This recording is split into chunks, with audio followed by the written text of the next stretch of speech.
During Drosophila oogenesis, egg chambers rotate around their anterior-posterior axis in either a clockwise or counterclockwise direction. Rotation is driven by the collective migration of the chamber's outer layer of follicular epithelial cells, and it results in the deposition of extracellular matrix and the alignment of actin bundles to form a molecular corset that promotes the chamber's elongation. Sven Bogdan from the University of Münster in Germany is fascinated by this spectacular morphogenetic movement. In this study, we wanted to analyze first what are the molecules that are driving this collective cell migration, and most importantly, what really controls the directionality of these collective cell migration. The follicle cells must make a decision about which way to go, and this decision must take place early in egg development. Bogdan and colleagues, led by graduate students Anna-Julia Squarr and Klaus Brinkmann, began by using Fat2 to visualize the actin-based protrusions formed by migrating follicle cells. So we saw different large polarized actin-rich protrusions, and these protrusions were mainly formed at the basal side of the follicle cells. And the largest protrusions were really remarkable because they formed at tricellular junctions, and these protrusions assume a flagella-like shape with long actin tails that propelling within the cell and pointing into the opposite direction where the cells do not migrate. So we call these junctional protrusions whip-like protrusions. Squarr et al. Thought that these protrusions might depend on the wave regulatory complex, a regulator of actin dynamics previously shown to promote egg chamber rotation. So whenever we removed wave or other subunits of the wave regulatory complex, we completely removed all protrusions, including those junctional whip-like protrusions, and that leads to a complete block of rotational motion. The wave regulatory complex localized to the tricellular junctions where whip-like protrusions form.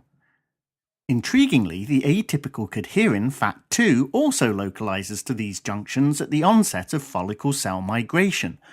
Mutations in this cell adhesion molecule inhibit egg chamber rotation and elongation.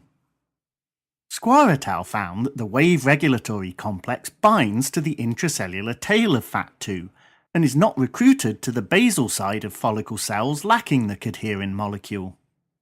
And when we lose either the Fat2 gene or the interaction between the wave regulatory complex and Fat2, then we completely abolish these whip-like protrusions at junctional membranes, and instead we saw the formation of multiple non-polarized protrusions pointing in all directions. And in both cases we found a loss of rotational motion resulting in this round egg phenotype. However, many egg chambers still manage to elongate in the presence of mutations that block the wave regulatory complex's interaction with Fat2. Squarr et al. Found that a receptor tyrosine phosphatase called DLAR can also recruit the wave regulatory complex to tricellular junctions in the presence of Fat2. DLAR, a potential binding partner of Fat2, recruited the wave regulatory complex indirectly via the actin-binding protein ENA. Abolishing this mode of recruitment inhibited the formation of polarized actin protrusions and egg chamber rotation. So we proposed that DLAR and Fat2 act together to localize the wave regulatory complex to tricellular junctions where these whip-like protrusions are mainly formed. And whenever you lose the localization of the wave regulatory complex, this results in the formation of these unpolarized multiple filopodia protrusions. Bogdan and colleagues think that the polarized protrusions may drive the directed migration of follicle cells by interacting with the extracellular matrix, and that, because they are associated with the intercellular adhesion molecule Fat2, they may coordinate the collective movement of the cells to facilitate egg chamber rotation. But is this morphogenetic movement unique to Drosophila ovaries? So a similar rotational cell movement has been recently identified in cultured mammalian epithelial cysts, and indeed in these rotating mammalian cysts we found remarkably similar junctional actin protrusions at the basal side. And these protrusions might drive also their rotational motion.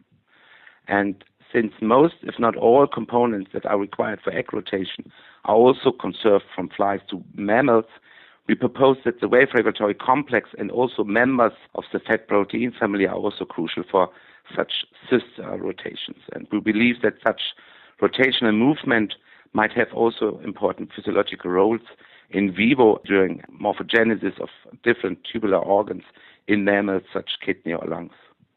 For now, though, you can learn more about how Fat2 acts through the wave regulatory complex to drive collective cell migration during Drosophila egg chamber rotation in the paper by Squarr and Brinkmann et al., published in the February 29, 2016 issue of the Journal of Cell Biology.